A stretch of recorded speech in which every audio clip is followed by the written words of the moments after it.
Halo semua, selamat datang lagi di sesi kita. Hari ini kita mau kupas tuntas soal seni skimming nih. Tahu kan, baca cepat buat ambil intisarinya aja. Sumber kita dari bab 41 buku Secrets of Productive People. Jadi misinya jelas ya, kita pengen ngerti gimana skimming itu bekerja, dan kenapa ini bisa jadi cara jitu buat nyerap info penting tanpa harus baca tiap kata. Biar tetap well-informed gitulah di zaman serba cepat ini. Oke, kita mulai ya. Sering nggak sih Anda ngerasa kayak, wah, banyak banget yang harus dibaca. Oh, sering banget. Dan penting nih dicatat, skimming itu bukan asal baca loncat-loncat aja loh. Sumber kita ini kan mengutip Arthur James Balfour. Dia bilang ini seni yang lebih halus, yang muncul setelah kita benar-benar nguasain seni membaca biasa. Yang menarik di sini tuh gimana caranya memaksimalkan pemahaman kita, tapi waktunya terbatas. Krusial banget lah ini di era informasi kaya sekarang. Iya, setuju banget. Jadi, ide utamanya berarti baca itu nggak harus selalu urut dari awal sampai akhir gitu ya. Kadang dapat intinya cepat itu jauh lebih penting. Kayak analogi koran di sumber itu kan, kita lihat judul besarnya dulu, terus baru deh putusin, oke, ini kayaknya menarik, baca detail, skimming mirip gitu. Tapi yang bikin saya mikir, nih, kok bisa ya cuma melihat-lihat gitu malah bisa lebih efektif daripada baca pelan-pelan tapi teliti? Agak aneh nggak sih? Nah, ini dia. Ini nyambungnya ke konsep kaitan atau hoax yang dijelasin di sumber. Jadi ingatan kita itu kan sangat bergantung sama apa yang udah kita tahu sebelumnya. Itu tuh kaitan mental kita. Nah, skimming ini yang agak mengejutkan ya.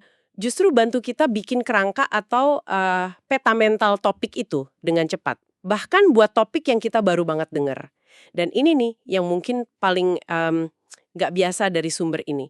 Ternyata skimming beberapa buku soal satu topik itu seringkali ngasih pemahaman sama retensi yang lebih bagus daripada kita fokus baca satu buku, tapi ya gitu pelan banget.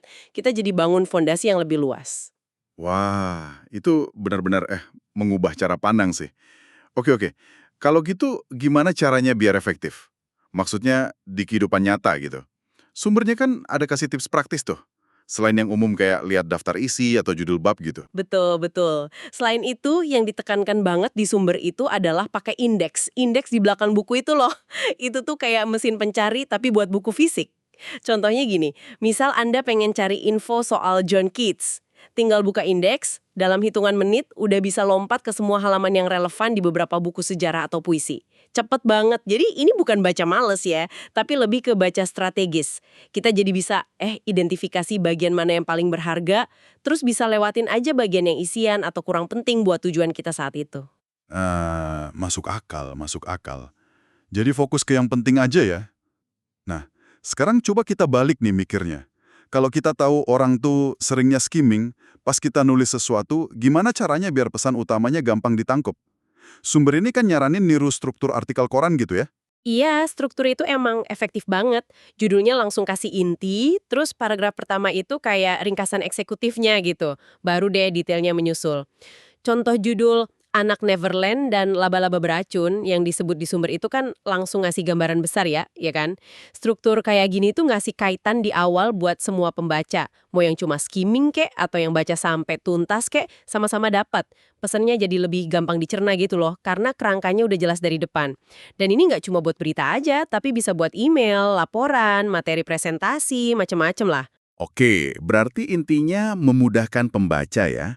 Nah, terus gimana nih soal penerapan skimming sehari-hari? Sumber ini kan ditulis sudah agak lama ya. Sempat nyebut kalau skimming buku cetak itu lebih gampang dari digital. Mungkin sekarang udah beda kali ya, kan ada fitur search di e-reader.